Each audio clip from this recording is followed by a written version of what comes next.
Hello, everyone. My name is Nahed Mansour, and I'm the Curator of Programs and Education at the Gardner Museum. Thank you for joining today's clay demonstration featuring ceramic artist Habiba El-Sayed. You will notice your mics and videos are muted and the chat option has been disabled. However, there will be a Q&A following today's conversation, and so we invite you to send us questions through the Q&A function at any point. Please note that the closed captioning is automated and any information that appears is not reviewed for accuracy. Before we begin, I would like to acknowledge that Toronto is located on the treaty lands and ancestral territory of the Anishinaabe, the Haudenosaunee, the Petun, and the Mississaugas of the Credit Nation. The community we work in is the home to many Indigenous peoples from across Turtle Island, and we are grateful to have the opportunity to learn and live on this land. Today's demo features Toronto-based artist Habiba El-Sayed, whose work will be featured from August 13 to September 18 as part of the museum's Gardner Goes Outside programming. Habiba's practice is inspired by Islamic architecture and human vulnerability. She holds an advanced diploma from Sheridan College in ceramics and a BFA in ceramics from Nova Scotia College of Art and Design. She is a Creativity Everything Connection Fellow and is currently preparing for upcoming exhibitions out of the Clay Space Studio in Toronto's East End. Hosting today's demo is Marissa Y Alexander. Marissa builds with clay to make both functional and sculptural ceramic objects. Marissa received her MFA in ceramic art from Alfred University and was previously a full-time artist in residence at the Harbourfront Centre. Some of her works were featured in the Plaza's previous rotation under the title Dream Together. I'll now turn off my video and mic and hand it over to Marissa and Habiba. Welcome.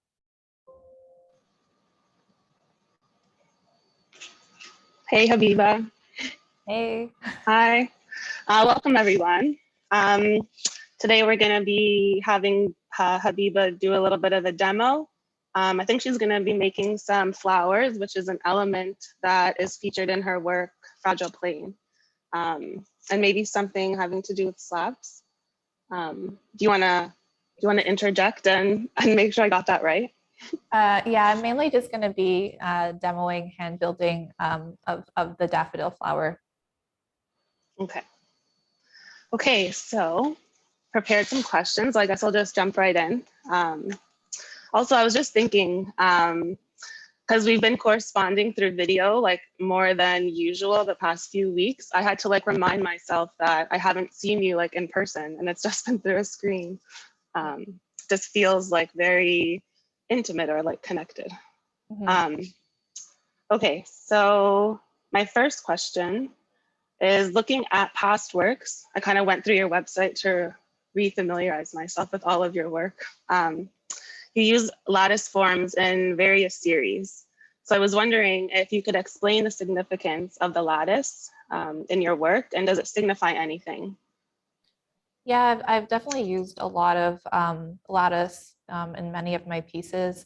They're referencing Islamic architectural motifs called mashrabiya, which are basically privacy screens that are built into a home that were kind of like a replacement for curtains or blinds. And I usually use it as a way or as like a metaphor for ways of seeing and power dynamics of the gaze. And basically the person who's behind the screen is and has a sense of anonymity, and then the person who is being watched is hypervisible and in turn kind of vulnerable in that setting. So I've used that a lot in my work, mainly because I do talk a lot about perception and the way Muslim women in particular and people of color in particular are viewed in media and in society.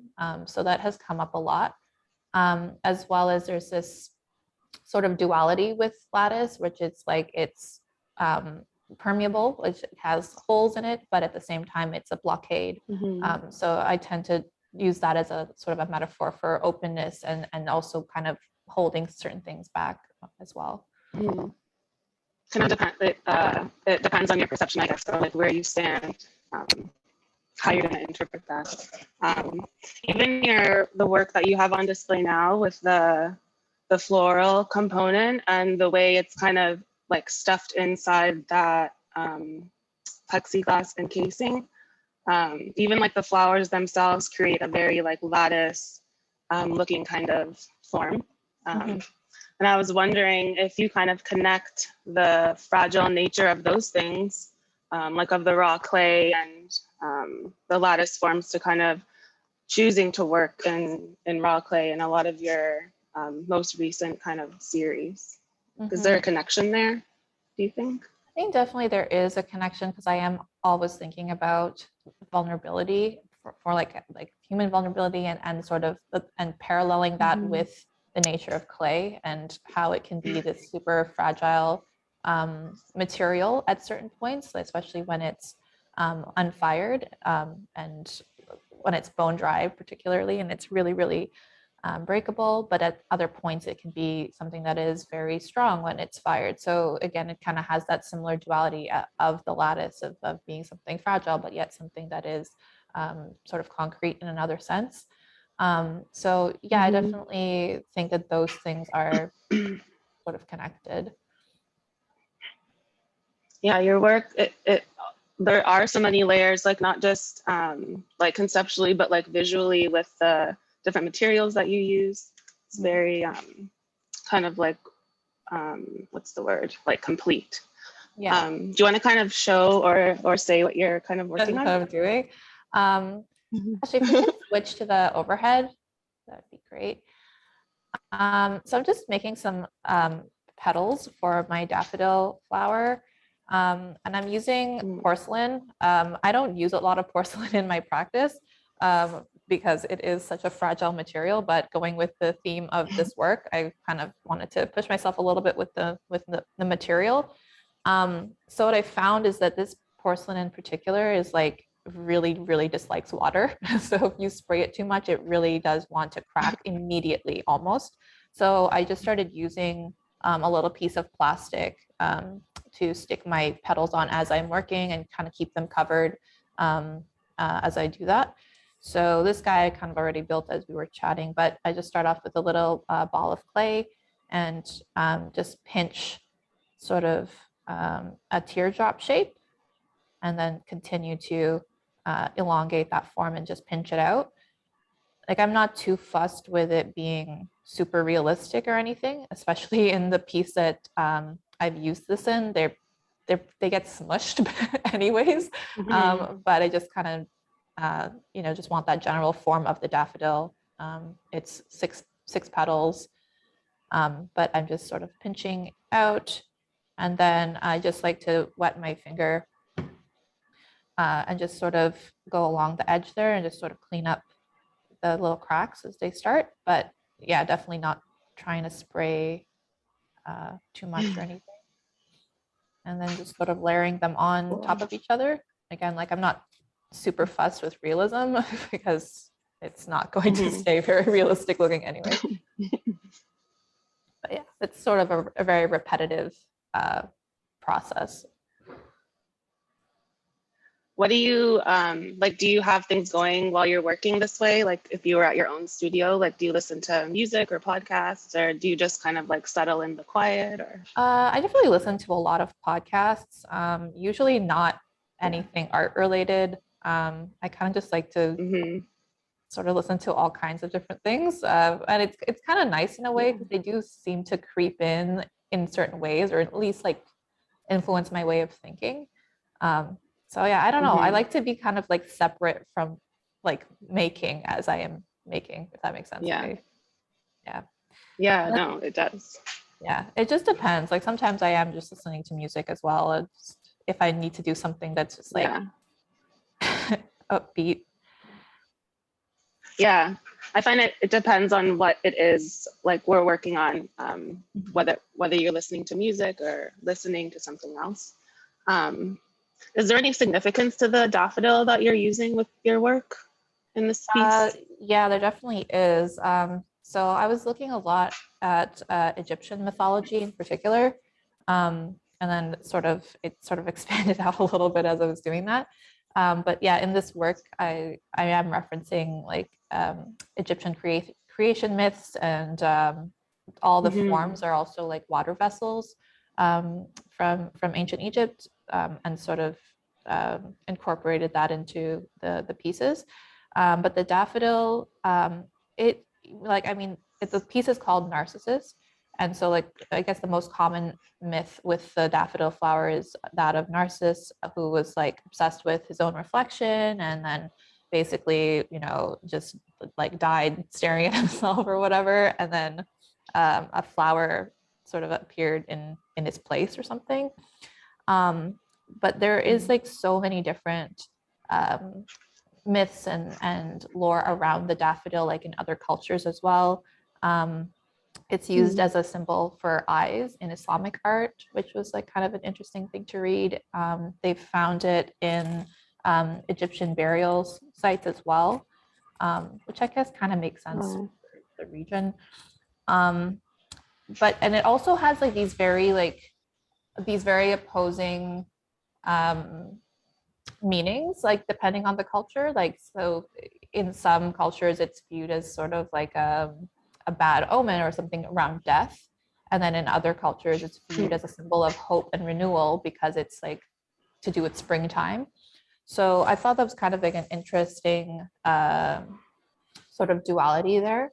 So in terms of like the narcissist itself and like the idea of narcissism, this work is very much about like how we interact online and how we're able to connect to each other emotionally, especially during isolation and trying to do that as digital beings. And I was kind of questioning that of like, you know, how much we're actually able to empathize with each other while we're behind a screen, and how much of that gets lost behind there, because we are so bombarded with like seeing things that are tragic, and it's really hard to connect at a certain point, and we do, you know, lose something there. So there is that sense of self-absorption, but then you know, there is also this duality there that we are like, you know, we have more of a sense of community, and we do see these major shifts in society happening during isolation. So there is that aspect of hope and renewal as well. So I don't know, I just thought that the daffodil kind of really was a good symbol for that. Yeah. I was gonna ask you another question about like in the statement for Fragile Plane, you write, or you ask the question, what is lost when we experience someone through a screen? And I was going to ask you how you would answer that, or if you think anything is gained from kind of having that option available of being able to connect through, I mean, social media, I guess, and kind of the constant having a screen in front of us at all times, basically. I think definitely like what's lost is sort of the nuance in expression and somebody's like body heat being kind of near you, like these like little things that I feel like I just took for granted, but like actually just inform so much of how we interact with each other. And I was thinking about it on like a more personal level, because you know, last year I was like in sort of like a long distance, wasn't not really a long distance relationship, but a relationship that kind of had a huge online component because of COVID happening in the personality community. And feeling like it was just really hard to express some of the emotions I was going through, or having it fully received on the other end. Like what changes when you're crying on camera versus in person, like things like that, where it's like, do you feel like what's going on right now? And then sort of extending that into like what is happening in society, of like seeing people going through very difficult things, and you know, being able to actually connect with that or to scroll past that. So I feel like that there is sort of, you know, there is something lost there, that we do become desensitized to some degree. But on the other hand, you know, there is something gained, because so many people have been able to gain community and find, you know, similarly minded people and voices. And we see these huge shifts happening in society that, like, I feel like hasn't it has been a while since we've seen things like this change. And, so there's, yeah, you know, there's like positives and negatives with it. Yeah, we're definitely living through a moment. Yeah, the like having that kind of perpetual screen in front of you.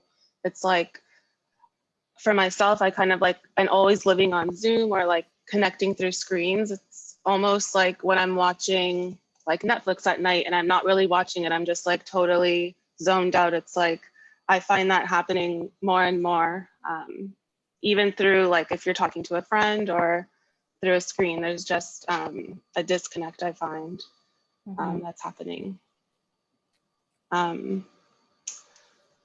So talking about kind of this moment and all of the kind of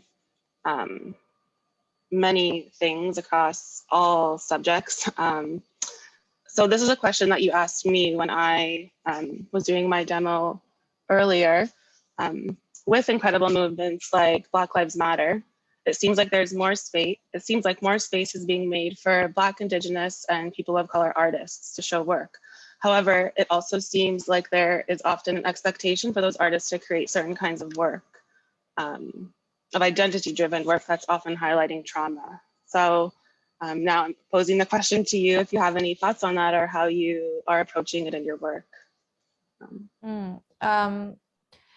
Yeah, like I feel like that's changing for me. Like the way that I've been showing identity in my work up until very recently was predominantly about, you know, being a Muslim woman, and I was, you know, used to cover my hair, and I was a visibly Muslim woman for you know, most of my adult life.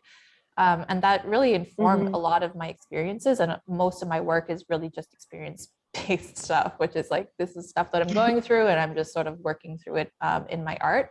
And I never really gave much of a thought to it about like the way that that would sort of pigeonhole me in certain ways. But you know, at the time, it was very important for me, and I'm very happy that I did the work that I did. But now I'm sort of at a point where, you know, I want to explore other aspects of my identity that are, you know, about parts of my culture, parts of my gender and sexuality, things that are still, you know, I'm a multifaceted person like everybody else, and like I think sometimes that gets lost when we're talking about POC artists, where it's just like, you know, they just, a lot of times institutions or, you know, certain curators expect you to be making work that is very much about trauma and want you to show these trauma-based narratives. And, you know, some of that is fine. Like some of that is part of the experience. And I'm happy that I did show that, but I also want to show, you know, aspects that are joyful, and especially now, like, I think hope is really important for me. Like, I think I'm still pretty pessimistic of a person, but I'm beginning to realize the importance of having some form of hope, or at least an undercurrent of hope in my work, in some way or another, because that's the only way things are able to change, when you have some form of hope. Otherwise, there's no point. So, you know, I think I'm sort of, approaching things a little bit differently these days. Yeah, that kind of growth. It's like your identity is just like so many different things, and to constantly kind of focus on, you know, or feel some kind of pressure to focus on one aspect of that is just, it just seems so limiting at some point.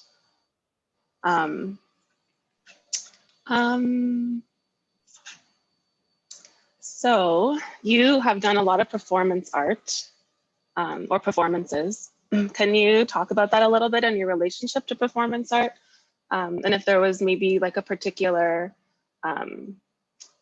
experience or inspiration that kind of led you in that direction? I never really thought that was going to be the route that I would take when I got into ceramics or art in general, because I'm a pretty shy person. But it just made sense. It was sort of the direction my work began to take in my final year at NASCAD. So I was making these sculptures that were basically like designed to fail. I wanted them to fail, but it did feel very contrived almost. I was using metal and ceramics, and I was firing it and allowing them to just break and crack in these really weird ways. And it was really interesting. Wasn't sustainable stuff. It was really difficult to move around and deal with. But at the same time, I was experiencing microaggressions and racism in a way that I had not really experienced before while I was living in the Maritimes. Because I was born and raised in Toronto. It's such a like diverse city, and like of course you have moments, but like generally speaking, it's fine. But going to school there, it was a challenge for me, and I was actually beginning to feel just exhausted by like my everyday interactions with people, like at school and in life. And what was like the makeup of your? Sorry for interrupting. No, go for it. That kind of jump to being in the Maritimes, like, is there an obvious kind of lack of, like in your studio? Oh, was there a lot of diversity there, or? Yeah, absolutely. Yeah. I think I was one of 3 people of color, or maybe 4, not even in the entire ceramics program. Like that, there were some people who were taking ceramics classes, but like it was ratio was really off there. And that was a challenge. Like I was trying to make work about certain parts of my experience, and I just felt like it wasn't resonating with people. And then on top of it, I was making these really experimental sculptures, and so like I was just I was like lost and trying to figure it out. But anyway, and I just sort of felt that these emotions and things that I was trying to like make these sculptures show and do by breaking, I was like, what's the point of this? Like, what's the point of firing clay when clay is inherently going to slump when you push it too far? It's going to crack when you do certain things to it. And thinking about it in that way, in its raw form, unfired, kind of made more sense in terms of that work. And it made sense to insert myself into those pieces and perform that way. And when I did that performance, that first performance I did was called Weight of Apology.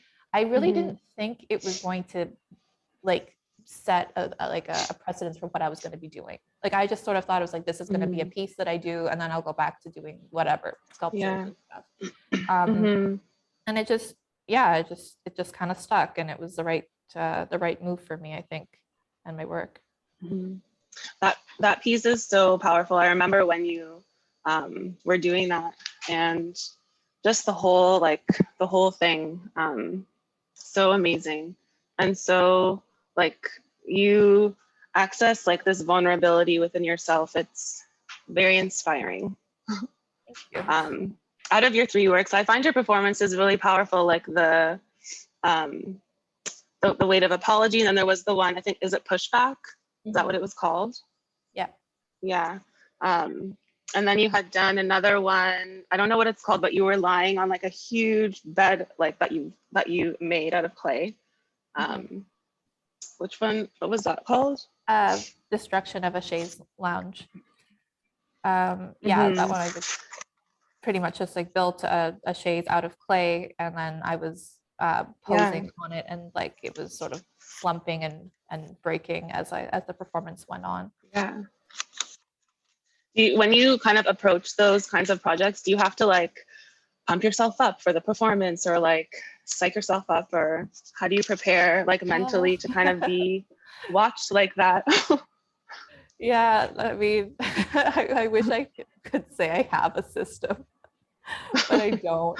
I usually just start. I'm always nervous before I do things, but once I get into it, it just sort of becomes a task. Like most of my performances are very task-based, where it's just like I'm doing something over and over again, or I just get into a zone, and I don't really like interact with the audience very much, because if I do, that's sort of where the nerves start to creep in. So and it's weird, like time is really weird when you're when you're performing, especially very physical works, like some of them were. Like Pushback was a very, very physical piece. Time goes by very quickly at certain points, and then very slowly at other points when your body starts to get really tired. But you know, it's just its own world, its own realm while you're in it, I guess. Do you see any performances in your near future, or I hope so. in terms of like upcoming things? Yeah, I mean, I hope so. Like COVID has made it very challenging to perform. True. Sometimes I just forget that we're living in this weird time. But it's something that I really would love to do again. And you know, I also like it's really important to be adaptable. And you know, this is kind of our reality right now. Like while things are opening, and you know, honestly, things are probably going to revert at a certain point. Like that's likely the case. You know, you kind of have to just figure it out, and using the internet for that is really awesome, because you can, like, you know, go on like Instagram Live or like something like that and do like some kind of performance-based thing there, or like a photography based thing or a video based thing. So I definitely can't use that as like a crutch the whole time and just be like, oh, it's COVID. But like, yeah, I would like to perform again and do things. Yeah. I hope so too. That I can see it in like real life one day. How do you approach the conception of your work? Because your work's pretty conceptual, lots of layers and different references happening. So I was wondering if you do things evolve more intuitively, like like one thing after another, or are you more methodical, like starting with a concrete idea and like a concept, or how do you kind of begin these projects or series? It kind of varies, but usually it's based in writing. I tend to usually have like a phrase or like a quote, or it's usually based in language, which like something that sticks out to me, and then I just start to write. I tend to write more than I draw. Like bad artist practice. Oh, totally. So I write a lot. Most of my sketchbooks just have like just chunks of writing, and it tends to be like poetry or prose of some kind that sort of wordplay begins to develop. And I kind of like that, because I think that's sort of how the layered nature of my work starts to happen. You know, thinking about what certain words mean in different contexts and in different situations. And that's sort of where I begin. And then the visuals come later, which is kind of annoying sometimes, honestly. Sometimes I'm like, I really have this great concept, but like, what's it going to look like? And that takes me a minute. Yeah. But I think that's kind of good in a way, because like the visuals always want to change what I'm making anyway. But like once the concept is solid for me, I have a lot of information to work from. So yeah, that's kind of my process. With your writing, with your prose and poetry, would you ever consider like making those things public, or kind of incorporating those things into your work, like as writing? I kind of go back and forth on it. Like I have, like I now and then will share poetry, or sometimes it actually more often than not shows up in the artist statement, where I've taken something that I've written and I sort of try to make it sound more art speak when I put it into it. But maybe I don't know. I don't know if I'm confident enough to show that yet, or I'm willing to be that vulnerable yet with things. But, it informs me, and I guess that's all that needs to happen. Just save it all, and who knows what will happen in the future. So another question, more about materiality, because a lot of your works incorporate different materials. And even like at Sheridan, you were already exploring different materials in your work. So in what ways do you consider the materials you deem appropriate for your particular projects? Is every material significant, or is it more about what kind of works in the moment? Do you have a favorite material, and are you exploring any new materials? Yeah, I think material is super significant for me, and I don't know if that's because of coming from a craft, background. But yeah, I definitely think about the meanings of materials or what they can convey and represent, and the softness or rigidity of something, the porosity of something. But like, for example, the work that's up right now, Fragile Plane, like it made sense for it to be plexiglass and acrylic and using mirror. Like you can contrive these things. Like, yes, you can make something look like mirror, or you can make something look whatever translucent with clay, but at the same time it's not glass. It's not actually transparent. And so when I'm talking about things like a screen or a phone screen particularly, it makes sense to use that. So to me, it's always like about questioning, like, why am I using this material? Does it make sense? Does it have to be clay? Sometimes it is, sometimes it doesn't. So yeah, in terms of like favorite materials, I really enjoyed working with AstroTurf like way back in the day, and I've brought it back into packaging that I did. It's just a fun material. Oh yeah, like I remember seeing you doing that. Yeah, it's like a textile in a way, like, and you can, you could just use it in a fun way. I do definitely like using plexiglass, and it has certain advantages to it. There's something very like nice when you come from a material like clay that you have to like wait for, and you have to go through all these steps for, and then you go to something like plexi or metal, and it's just very quick to construct. Like especially construct large, when there's something that's already like a prefabricated material. And I think it's like kind of freeing in a way, like to use all these different things. So yeah, I admire your kind of just your openness to using all these different things. Are you exploring any new materials now, or do you feel like you kind of have this repertoire of things that you can work with? I don't know if I'm exploring anything. Oh, actually I am. Come to think of it. I've been working with some digital collage and then turning those into lenticular images, which are basically like an image that basically two images in one, sort of like when you flip the picture around to sort of see two things, sort of like a hologram sort of situation. So that's just something new that I've been working with, which is a really interesting material. Like, I'm still kind of figuring it out. And there is like a translucency to it because it's kind of like a plexiglass, but like thinner, like what it's actually like laminated with, I guess.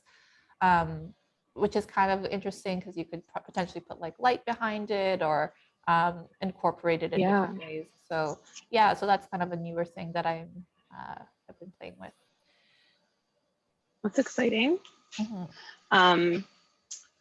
So this kind of maybe relates in a way to what you were just saying. Do you have any thoughts about your interest in technology in relation to being an artist who works with clay in particular, like the high tech versus low tech? I mean, ceramics can be super high tech, but it's also, super low.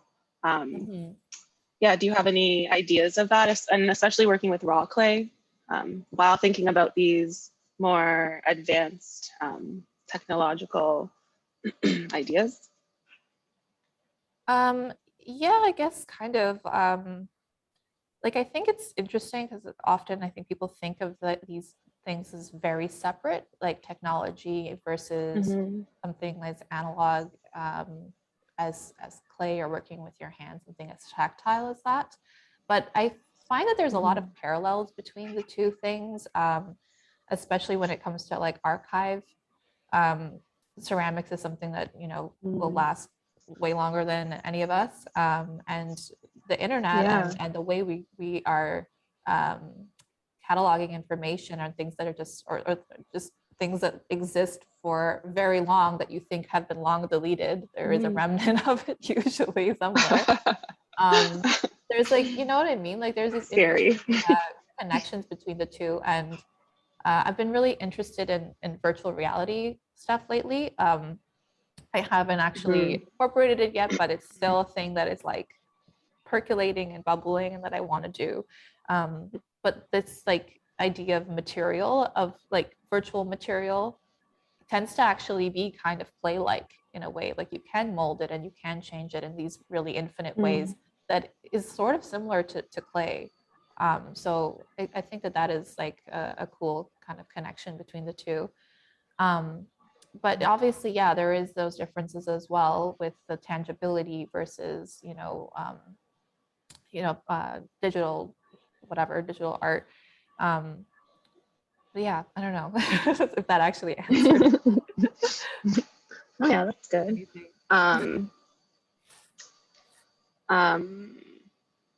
So I was looking through your past work on your website and kind of looking at your use of color.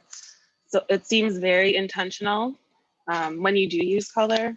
Like I'm thinking of like those kind of the Suburbia series with those really plasticky, vibrant, opaque colors, or you had done a series of like lattice shapes with like particular red glazed areas that kind of connected it as it went. Can you talk about your use of color or lack of color within your bodies of work, or how you think about color? I guess it's just very similar to the way I think about material, and like when is it necessary and when is it like representational of something or not. Yeah, like I am not super aesthetics driven, which is a weird thing to say as an artist. Like I don't really care what my work looks like a lot of the time. Like I don't mind making like ugly work and whatever. It just, I mean, once it represents a concept in an effective way, I'm happy about that. So I don't tend to like be drawn to color in like a way that's like for aesthetics. It's always very much based on like, this is representing a certain emotion or a certain whatever. So with Suburbia, those like there were like these very like, poppy colors, and I was using this like really shiny like Myolica based glaze. It made sense because I was sort of talking about this sort of like sugar coating of of societies and like sugar coating that was happening in the Muslim community and in suburban communities, and it sort of made sense. There was like this synthetic quality, and then in other works where it's like the work is more about the material and what the clay is doing, I don't really think about it as much. Actually, with pushback, so the one where I was pushing clay through the wrought iron gate, that clay, we added red iron oxide to it, so it looked even more flesh-like in person. It was really so red. Yeah. And so in that way, like I think about the color of clay and why I'm using certain kinds of clay as well. So yeah, no, it definitely is very intentional. I was wondering if you kind of were intentional with the types of clay you used, even for your raw, the pieces that incorporate raw clay. So that's interesting. Do you want to? Is there anything that you've done with your daffodil that you want to explain or I feel like I just or talk about? going. You have a finished piece now. I even see things. I added a little little poem thing that was in there, which I guess I'm not really quite at that stage with this guy yet, but could go over that again because I probably should show that one more time. So basically what I did with that one is I just sort of created a ball of clay and then put the pin tool into it. And then I just start to like sweep the clay up to sort of create that little bell shape. This piece of clay was a little bit bigger than I needed it to be. This would be a very big daffodil. But sort of create this sort of petal-like bell thing. And again, like as I said, I'm not too fussed with it being like very realistic. It's just sort of you get the idea that it is a daffodil. And then once I sort of have a general like cone shape thing going on, I can use a little bit of water to sort of coax these guys out a little bit and make them a little more delicate and petal-like.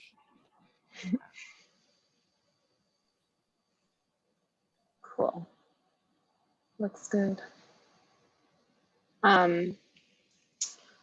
So is there anything that is exciting to you with your practice right now? What's going on that you're excited about? I guess like I'm at a point where it's like I'm just really open to trying all kinds of things, and like it's kind of a nice feeling not to be you know, worried about material as much. I have been like talking too much about how much I want to get into digital stuff without actually doing the things I'm supposed to do, which is like tutorials. Yeah. But I am going to, because, and that is something that like I kind of got. I got into this little fellowship recently called Creativity Everything.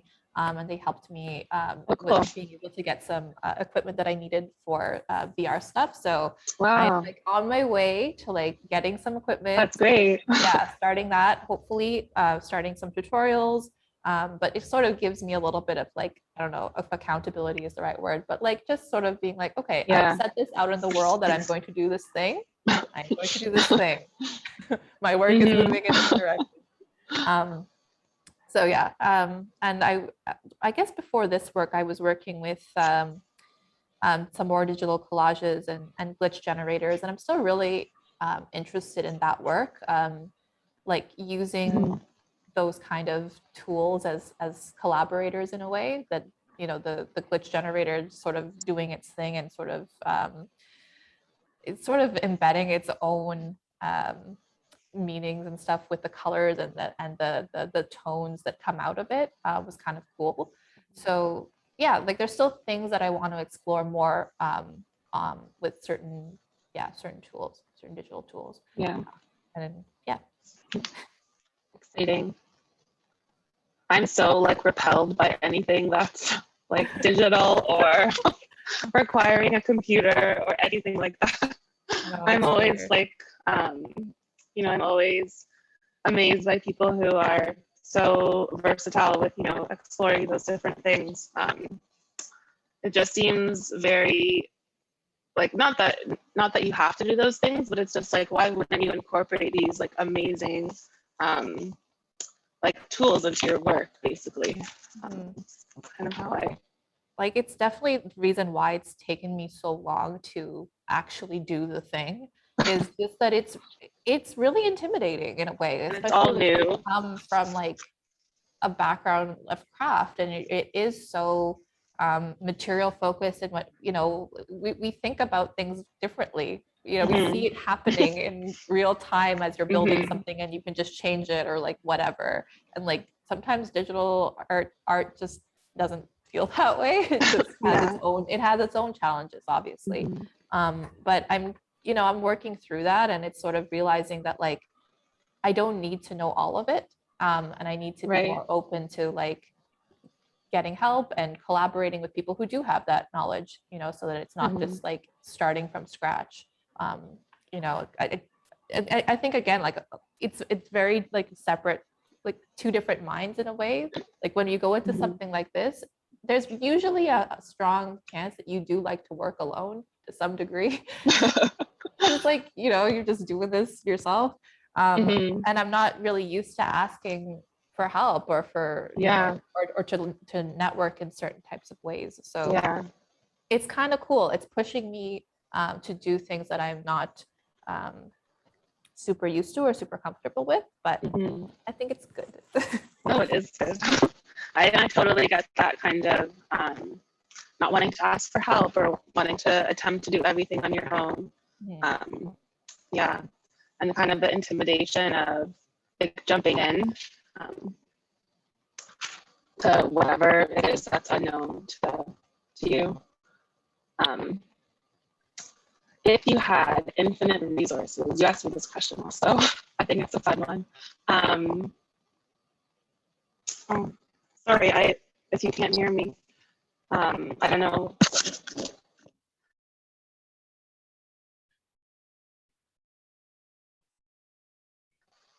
What would be your dream project that you would create? I think I still have this, this idea for a VR performance that I've been thinking for like about a year now. And I'm like, I really would like to, if I have, if I did have the infinite resources to like get the help I needed, that I would love to create like immersive environments that are accessible. I think that's like a huge thing for me, that it's like that people can view from different places and you don't actually have to be in a physical space necessarily. And something that, that is immersive and that I'm able to sort of perform in a digital realm as myself or as an avatar or as, there's just like so many infinite possibilities of what that could look like and the way people are able to interact in that space, in that virtual world, and also being able to connect with something in the real world, in the tangible world. So I have this idea of using clay in a way that somebody is able to touch and experience in reality, and then be experiencing a material or touching something in VR, basically. So yeah, I have these ideas, and I hope I can do them one day. I think you will. That's exciting. I've only experienced VR in a very like hardly at all. But when I did, it was just so overwhelming and like disorienting. It's crazy. Yeah, like that's part. That's like part of that. The idea of that piece is that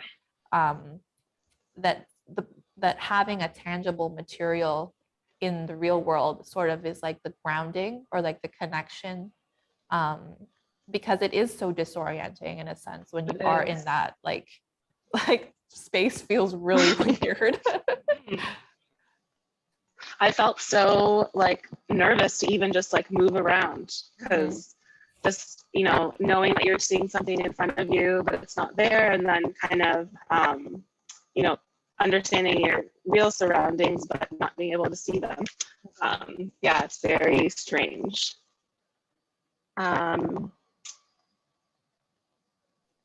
Okay, I think I have one last question here, which is, are there any artists who are inspiring you right now? Or do you have any artists that you kind of aspire to or look up to for inspiration? Or who's exciting to you right now, if anyone? There's been a few artists who like have been like a constant inspiration for me. Castles is one of them, who's a performance artist, who actually did a piece at the Gardner last year. And they do really like really physical work and really push their body. Yeah, it's incredible. Yeah, that's just remarkable. And that's something that's very inspiring to me when I'm doing performance, especially laborious performances where I'm just like, this is hard. It's like, okay, well, there's a lot of other performance artists who are pushing their body in like wild ways and making amazing work. So that's definitely one of them.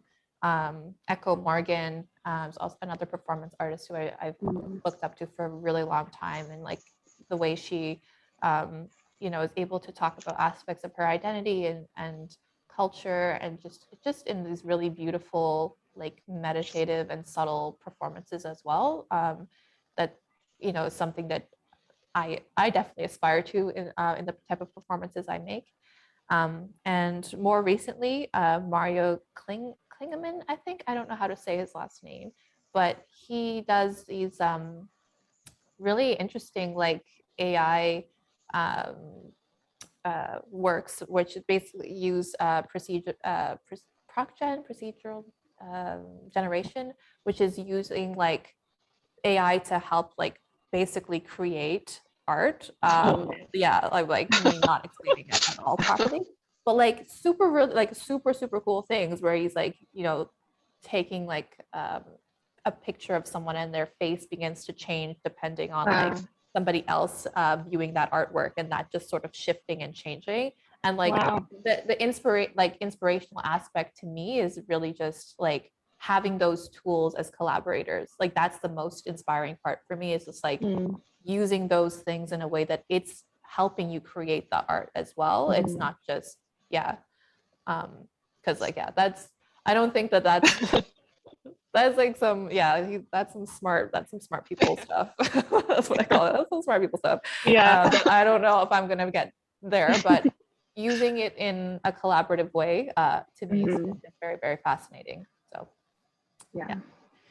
Cool. I wrote everyone down. Oh yeah, I guess I'm gonna look at them too. Yeah, I think I've gone through all my questions. Is there anything else you want to talk about in terms of your demo, or are you done making your flowers?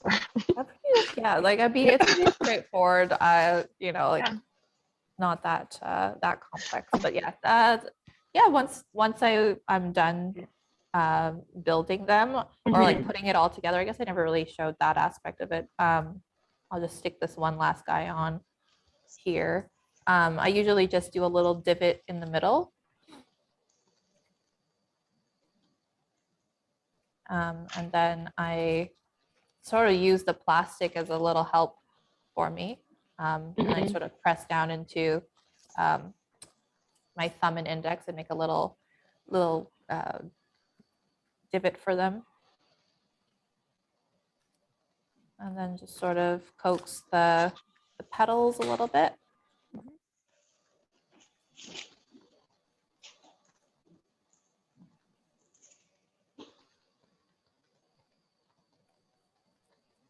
And if I was going to be firing these works, I probably would actually, slip and score things properly and make sure everything is really well attached. But because it's just being used in this sort of wet way anyway, I just am able to sort of stick it all together.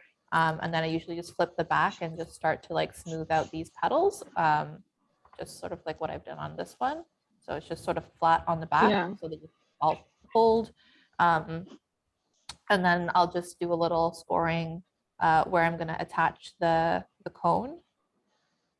And then on the cone as well, on the back of it, just using the pin tool.